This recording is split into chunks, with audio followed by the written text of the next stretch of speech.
we'll get started. So my name is Matilda Reckford, and I work for the EHLS program at the Center for Applied Linguistics, and I'm joined today by Maria. Hi, everybody. I'm at Georgetown University. I'm the program manager and director of recruitment there. And Meredith. Hi, my name is Meredith Shoemaker. I'm a program specialist with EHLS at IIE, and I am a go-to person for questions about the online application or the application process. And we have our very special guest today. Tanya Savo is the instructor. I'll let you introduce yourself. Sure. Hi, everyone. My name is Tanya Zabo, and I am the instructor for the Career Skills Development course in the EHLS program. All right, so we'll talk briefly about the EHLS program, and you can type in question in the Q&A box. And today is really for us to have plenty of time to unmute, and you can raise your hand and we can answer your questions and learn more from our special guest. So I'll pass it to Maria to do a quick overview. Okay, great. So let's just take a look at EHLS and an introduction to EHLS. So EHLS is a scholarship program with a focus on professional English communication skills and career skills. The program trains advanced speakers of English to be effective communicators and strong candidates for federal jobs. It's hosted by Georgetown University in Washington, D.C. Every scholar admitted to the program receives a full scholarship funded by the federal government. The program is 8 weeks in length. The first 6 weeks are full-time on the Georgetown University's downtown campus. That's near the Chinatown Metro. The final 2 months are part-time, conducted online. Participants are native speakers of critical languages who have a strong interest in public service. EHLS scholars come from diverse cultural, educational, and professional backgrounds, but they are all united by an interest in and a commitment to public service. So let's take a look at the program background. So why EHLS? EHLS was established because critical language skills are in high demand in the U.S. government. There are other government-sponsored programs to teach critical languages to native English speakers, but this is the only program designed to prepare individuals with native knowledge of critical languages for the federal workplace. So a brief background on the organizations and the history of EHLS. So EHLS is a partnership among 4 organizations. The Defense Language and National Security Education Office, DELENCIO, provides funding. And you might also hear NCEP. NCEP and DELENCIO are one and the same. They are the funders. The Center for Applied Linguistics oversees instructions and coordinates language testing, and that is where Matilda is. Georgetown University provides instruction. That's where I am and where Tanya is. And the Institute for International Education oversees the entire application process, and that is where Meredith is.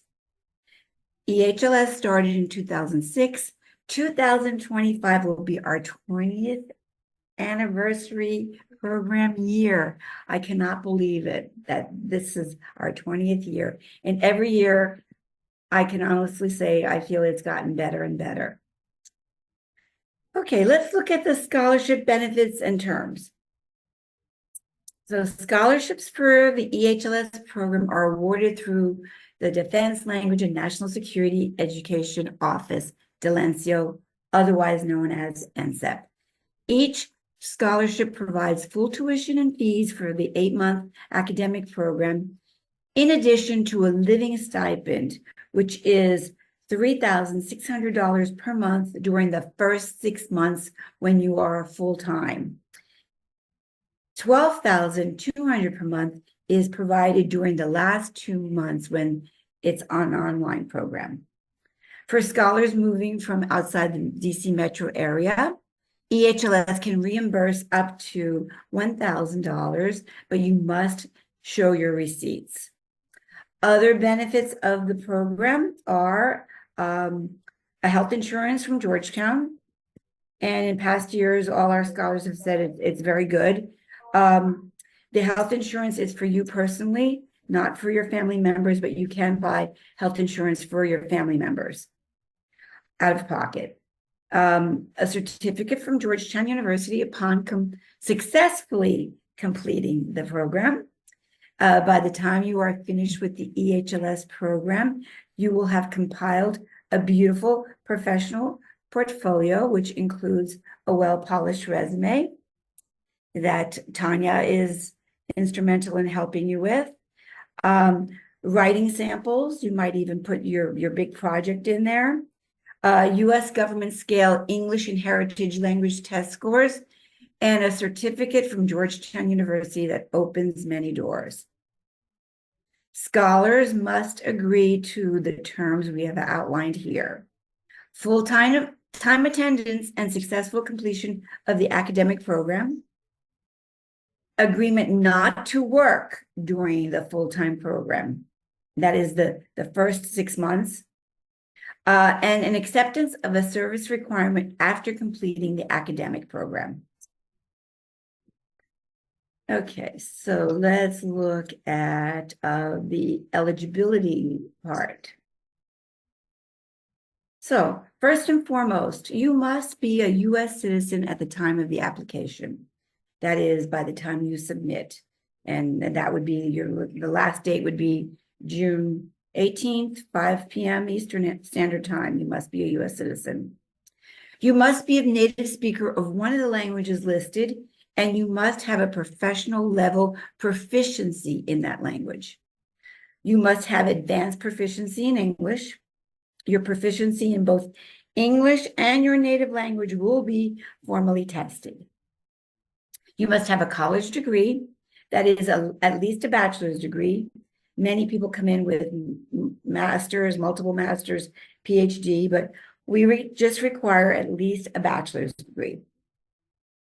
You must be able to use the internet and word processing programs and PowerPoint, and you must commit to a full-time day program, January to June, in Washington, D.C. at Georgetown University's downtown campus. Excuse me. Okay, and now I'm going to pass it to Meredith, and she's going to talk about some important dates. Great. Thank you very much, Maria. So as you can see here on the screen, we have some key dates for you. The application is currently open. Please see our website, which is www.ehlsprogram.org, for a link to the application. The deadline for the application and all supporting documents to be submitted is 5 p.m. on June 18th, 2024.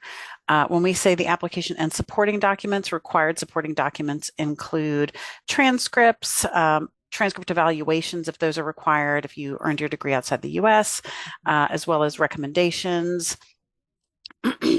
So you want to make sure that you have done what you need to get those in order in time for that application deadline of June 18th.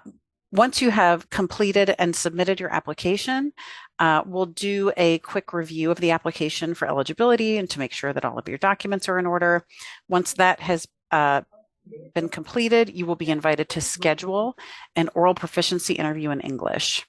OPIs will be administered through July 12th, 2024. But we recommend that you submit your application as soon as possible, once your application is complete, to ensure that you have more time to schedule that OPI. The more time you have to schedule that OPI, the more likely you are to find a time that's going to work with your schedule. EHLS staff will notify candidates of their status in September, and some applicants will be provisionally selected to move on to the next phase, which is skills testing.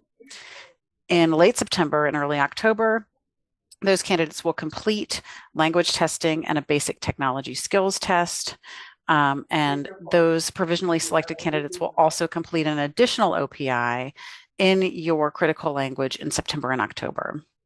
And then EHLS will notify candidates of their final status in early November 2024, and the program starts on January 26th, 2025. So with that, I will hand it back over to Matilda. Thank you. Yeah, we're done with our quick overview of the program, and now we are at the Q&A portion of this webinar. So now is the time for you to raise your hand, type things in the Q&A, especially with any questions you have for our special guest. I think we have some limited time with our special guest, so we'll get started right away. I'll start with an introduction. So Tanya Sabo has been with EHLS for 10 years and is the instructor of the Career Skills Development component of the program.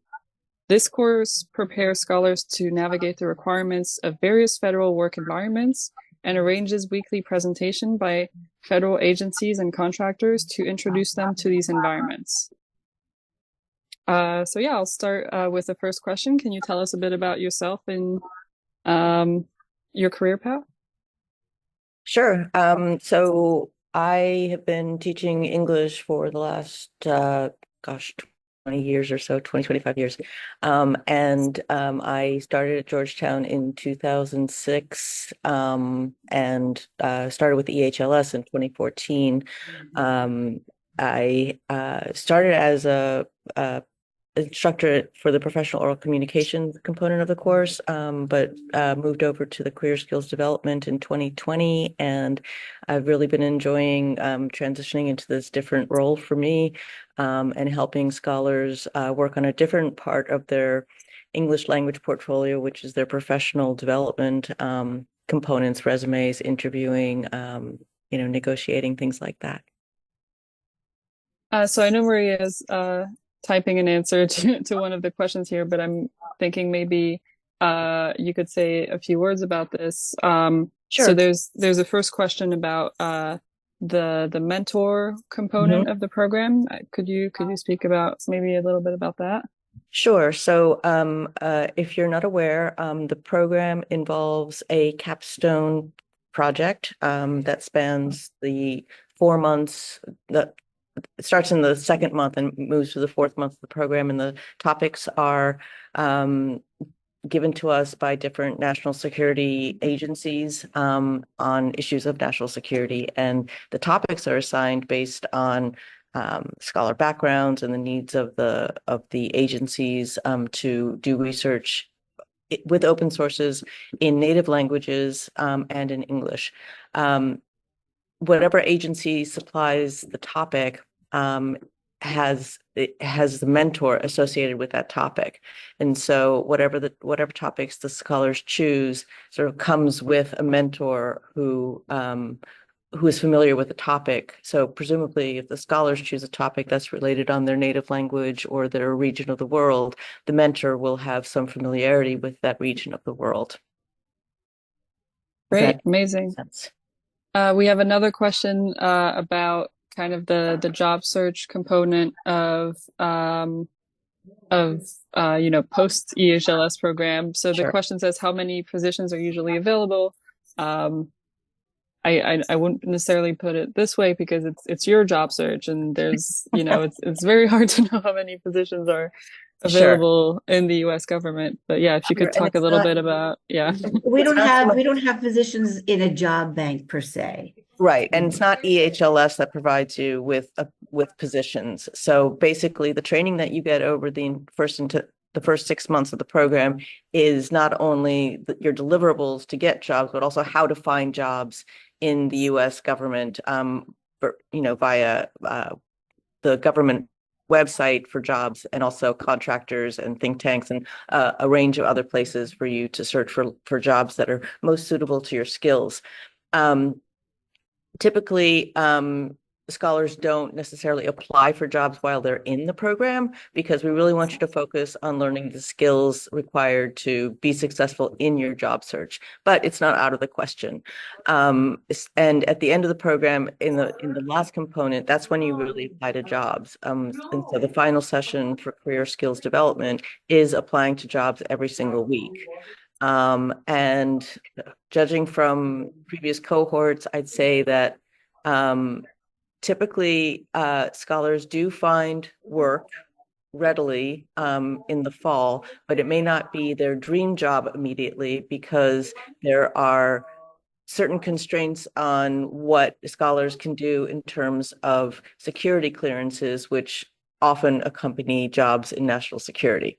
So that is a little bit of a gap, but post-program in general, scholars by and large have found jobs in the federal government with security clearances, I'd say at about a 75 to 80% success rate. The GS levels for these jobs, the GS levels are set by the US government, and there are no set GS levels for particular positions per se, but a ballpark understanding that with a bachelor's degree, the base level would be a GS 7, a master's degree would be a GS 9, and a master's would be a GS 11. And so that's sort of the benchmarks that we use for the job postings, but that doesn't necessarily mean that you can't apply for jobs with higher level skills. It just means that there are baselines that you can't apply for certain jobs unless you meet that minimum threshold. Most of the jobs that scholars end up applying to are typically GS 9 and above. And I wonder, there's definitely not a job bank, but I mean, there's job postings right online where people can apply. But I'm sure there's a big component of networking and, you know, the different opportunities that our scholars have to network directly and maybe give their CVs at a career fair or the Friday Speaker Series. Yeah, so we really we go to lengths to provide you with opportunities to network and to meet people. There are a couple of avenues for this. There are career fairs that, provided that they're outside the program hours, you can attend the career fairs, and scholars have done that, of course. The Friday Speaker Series is a great place for scholars to pass on their resumes and ask questions and get inside information on how to apply to those agencies. We also work closely with the NCEP Alumni Association, and they usually have monthly happy hours that invite former scholars to come and meet the new scholars and born recipients as well. So that's a great way to network with people who have been in their shoes, to give them some guidance on how to get to where they are. And we also, we do work very closely with the scholars to give them as many opportunities as we can to help them on their job search. We have Zarina who raised their hand, so let's see if you can unmute and ask your question. Hello. Hi, Zarina. Hi. So I actually have a question in regards of security clearance, because I applied for Space Force at the beginning of the year, and I was in the process, and Space Force required security clearance, and I think the day when I go and with the recruiter to the base and complete my exams and everything, I got disqualified because they said they reviewed my application, and because of the current war with Russia, and apparently Russia is on a list for the high risk countries, and they just disqualified me, saying they don't process my application because they don't want to take any risk. And Sure. the phone call with the recruiter, and then they said, just like Texas decided not even to move forward and waste their time on me. And that's why I do want to work in the government, but now I'm under the impression that Russian speaking people have no opportunity to government. And then I was thinking, what's the purpose in recruiting nationals that were born outside of the United States and have so much potential, and exactly what this program is entails, bringing the cultural experiences and other experiences that contribute to American government. Sure. Citizen. If I could just jump in, just because my time is a little bit limited. So first, let me say that the US government is recruiting Russian-speaking people with Russian heritage. Because of the war, there have been some complications in doing so, but there's no sort of mandate that you cannot hire people who have Russian-speaking skills from the Russian from the country of Russia. What we've been coming up against is something that happens at different security clearance levels. And for some positions, the clients who are hiring may or may not want to risk giving security clearance to Russian-speaking people from Russia because of the security risk of your family and friends in Russia. And that's the key point for them. However, there are other security clearance levels that don't require that high level clearance. And so you could probably get a top secret, but not maybe a top secret SCI with polygraph. That said, there are also positions that don't require security clearance that you would be eligible for. We've, the program's been in place for almost 20 years now, and the Russian invasion happened in 2022. The scholars who are in the have been in the program 2022 and 2023, Russian speakers have found positions with security clearances. So it's by no means a disqualifier. It just means you have to be a little bit more judicious about the places that you apply and the restrictions of the places that you apply. Does that help? Yeah, absolutely. I appreciate it. Great.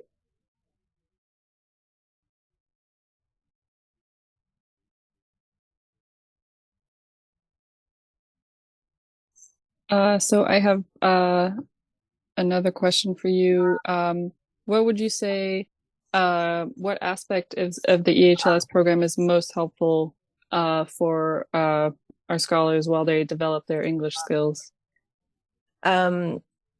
Regarding their English skills, I think the other 4 courses, reading, writing, professional oral communication, and news analysis, is really going to focus on the actual language skills that you have.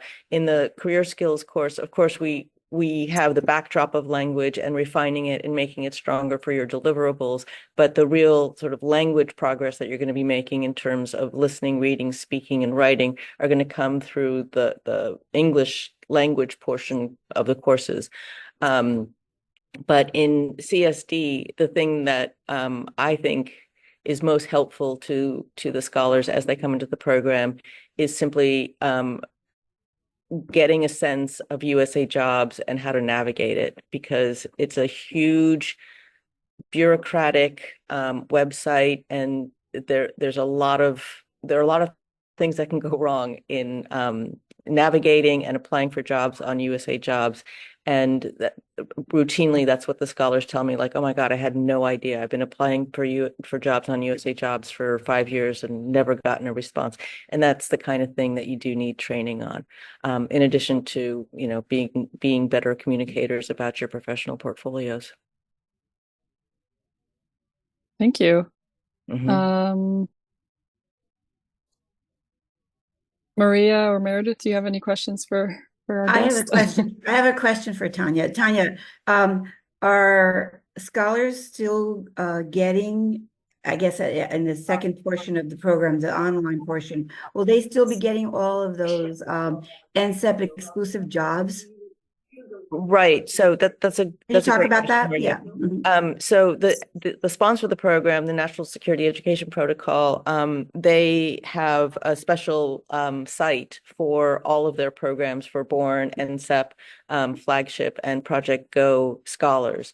And that site is a place where there's another place where you can look for jobs.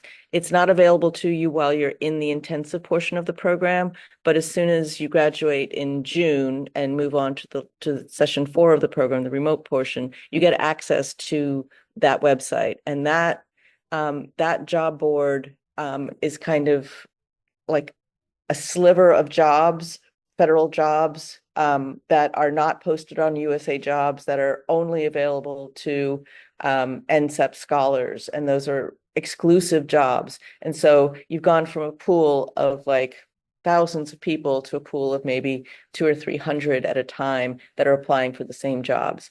And so that job board is enormously helpful, particularly in session 4 when you're really getting off the ground and applying for positions.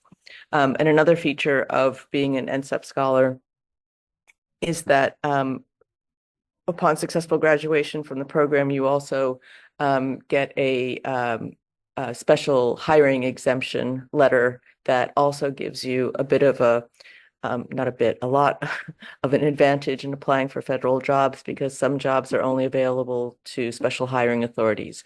And successful completion of the program gives you one of these authorities and boosts your chances of getting federal work. And that's called Schedule A, is that correct? That's right. Okay. But it's not, if you look up Schedule A, you'll Very find that big, yeah. it's a many different kinds of Schedule A. This is a very special kind of Schedule A R that is specially directed to getting critical languages into a job that are critically needed immediately, so they can kind of bypass the application process because you have skills that are desperately needed. But not the background check. Not the background check. No. How many positions are there in the job board? On the NCEP job board, it varies. There are high seasons and low seasons. It can be anywhere from like 3 to 15 or 20. And it's not going to be like a smorgasbord of all possible jobs, because they are exclusive jobs and the agencies contact NCEP directly to post on that board. But the jobs that are there are they're generally very, very sought after jobs. So it's a definite advantage to apply for those. Do you have a little bit more time for one more question? Sure. I was wondering if you could talk about maybe the intensity of the program and the instruction, maybe that side of yeah, the I mean, what I'd experience. really like to do is sort of turn this around and have you talk to all of the scholars who are currently in the program outside the door right now, because they could certainly tell you about the intensity of the program. The intensity of the program is something that really catches all of the scholars off guard. You guys hear that it's really hard and it's really intense, but it's not until you get in the program that you really see how challenging it is. You're taking 4 courses. You're in class from 10 to 5 every day. You've got homework every night. If you've got family commitments, you really need to have people helping you out with those commitments while you're in the program, because there's a lot of work expected of you. And then after the first session, you also have your capstone project laid on top of that. And so it's always an issue of scholars thinking that it's impossible, we can't do this, there's too much work to do. But strangely enough, every single year, the scholars manage their time, they manage they manage the tasks, and they do get through the program. It is truly intensive, but it's also truly transformative in terms of pushing yourself to limits that you didn't think you could do, and making it through the program. It gives you a tremendous sense of confidence, of satisfaction, and of just like having climbed the mountain. That's all I can say. Thank you. I think that gives our listeners an idea about the program. And Great. Thanks again so much for your time. Sure. It was a pleasure speaking with you all. Take care. Hope Thank to see you for soon. joining us. Bye. Bye. Thanks, Tanya. So we're still here for a little bit. Please take advantage of this time to ask any questions to Meredith about any portal application questions, or Maria about Georgetown facilities, or any questions, or anything about OPIs or language testing. We'll stay on to hear your questions and answer them. Matilda, was there anything else that you wanted to say about all of the requirements for admissions, as far as passing of what tests? Did you want to talk about those tests and what else? So So for this question about what determines the final selection, Yes, yeah. yes, please. Maria, you answered that what determines that is your native language OPI. So that's a minimum of 3, but there is sort of a ranking where if you do above 3, that can rank you slightly higher. Same thing with the additional with your scores in English, all your scores in English. So your English speaking, writing, listening, and reading, all of those tests have a minimum of 2, but same thing, if you get a 2+ or 3, that might slightly tip the scale. And then the tech test, so that's a pass or fail technology test, where we ask you to, send an email with an attachment and a PowerPoint slide. And your application overall, so that's really the selection criteria that are linked on our website is really where is really the rubric that our reviewers use to determine the strongest applications among the pool of applicants.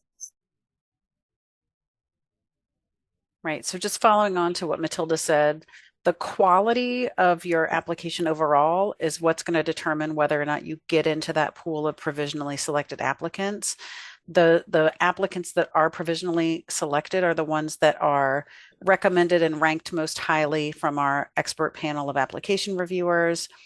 And from there, there's additional testing that has to take place, and that additional testing might determine further eligibility, right? You have to meet the minimums. But on top of that, we want to make sure that we have a strong pool of candidates for selection, but also alternate candidates. Sometimes offers are made, and for whatever reason, someone who thought they could do the program can't, and we do move down the list of alternates sometimes. So even if you get to provisionally selected and you pass your test and you're named as an alternate, don't lose hope. Because alternates do get called up on the program as well. Yeah, and our reviewers know very well that if you go into this provisionally selected pool, that's basically them saying, based on your application, that you should essentially go into the program. They know it's a high likelihood of you getting into the program once they've recommended you as provisionally selected. So that's why we always recommend applying again, especially if that was your case in past years, because that means definitely our reviewers, wanted you in the program and thought that you would be successful in the program. And it is the case, as far as is my understanding, and correct me if I'm wrong, Matilda, but basically every single year in the program, we have at least one scholar who has applied more than once, right? And I think this year we have a scholar who was successful on her 5th attempt. Yes, but that's correct. yeah, so don't give up hope if you don't make it through the first time. It's not at all uncommon to be successful in a subsequent application cycle.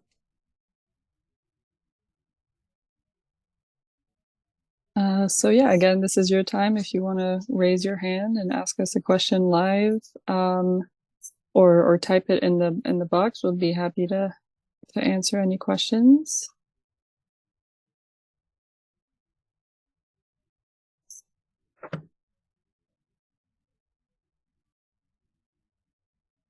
We had a question that we answered about, can you take another job while waiting for security clearance? And yes, you can, and that's actually a common thing that our scholars might do if they decided to go for a job with a security clearance, is they'll take another job in the meantime. I've heard of alumni say they'll use the network of alumni to find that kind of temporary job, and it's usually not pretty easy.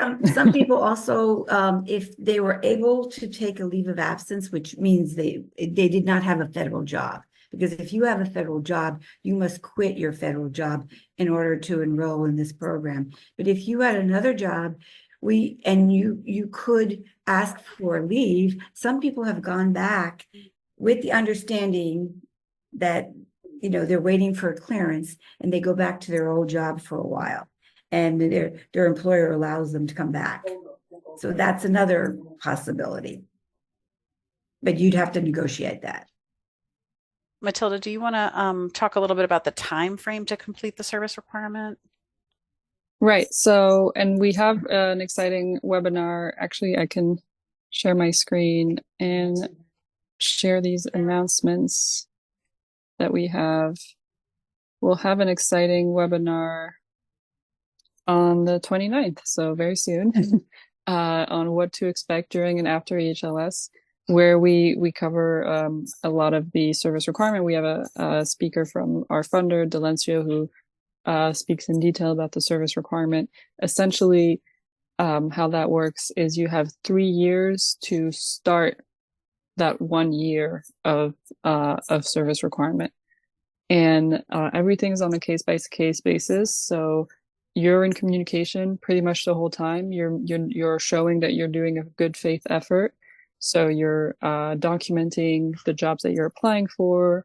You have access to this team of people, the NCEP service team, whose full-time job is to help you get a job, and you have access to them. You can email them for career counseling, for any kind of help that you may need from them as you're looking for jobs during this time after you graduate. And that's also the team that you can determine on a case-by-case basis if you may be able to extend that 3-year timeline to start your service requirement. Some may go to further their education. They may go to like a master or some other graduate program, and that may, again, on a case-by-case basis, make you eligible to delay your the time of when you should be completing or starting to complete your service requirement. So yeah, please attend this virtual event. And the next one we have is also a Q&A that we'll have with an alumni. This was the previous slide, but yes, please follow us on social media. We share information about events, and in-person events and online events there, any program updates. This is our contact information. If you have any questions about Georgetown curriculum, schedule, facilities, you can contact Maria Mariani at this contact information. You can contact me, Matilda, for any questions on OPI scheduling and language testing. And you can contact Meredith for any questions on the online application system. And like that was my little yeah, we got another question or two come through here. Great. So we have someone asked, can you take a federal job that doesn't require clearance before security clearance comes through? So I would say, first of all, that you do not have to get a security clearance to meet the service requirement. You can find a job that does not require a security clearance. So the short answer is yes. If you're waiting for a security clearance to come through for a job, you can absolutely take another federal job that doesn't require clearance. You could potentially meet your service requirement with that non-clearance job if you stay with it for a full year. Maria or Matilda, do you have anything to add? It must have national security responsibility. Right, but it would depend on the job, right? Potentially it could. Yes. And then we have a question. Do you consider national laboratories, for example, the Argonne National Laboratory and their junior professional programs within international organizations like the International Atomic Energy Agency and their nuclear security department? I assume they mean, would that count for a federal security or for a federal service requirement? So I think on the national part, that sounds like maybe that would be federal. I would say, to be safe, once you're in the program, Tanya would help you with that, but also, contacting the funder directly to make sure that counts. So we can't say yes or no, but our funder would be able to tell you. Depends on the job and what responsibilities you would have. That's what I would say. I don't know. And would go ahead. Just from the names of those agencies, I would be curious. It's possible that they fall within the umbrella of tier 1. I don't know, maybe of our priority agencies where we ask you to to begin your search. But if not, then everything else that's not in tier one is where you kind of make a case by case basis that it has national security responsibilities. And Matilda, will that Wednesday webinar about the during and after EHLS talk a little bit about like tier one, tier two Yes. agencies and what qualifies sort of as meeting the national security requirement, et cetera? Is that a good place for them to Yes, go? that is a great place for them to go. Absolutely. Yeah, thank you. Yeah, I'm trying to think about tier one, tier two in these specific examples, but I think it would be it would be worth checking out. We have another resource actually on our website, which is the I think it's under working for the government. We have a list of where all our graduates have gone after the program. And so we have like kind of like the wider agencies, but then we have kind of the sub offices or bureaus where people have found positions. Mhm. And so that's a great way to see that within these big umbrellas of, defense or homeland, Mhm. there's, there's other agencies and bureaus out there that our scholars have found positions in.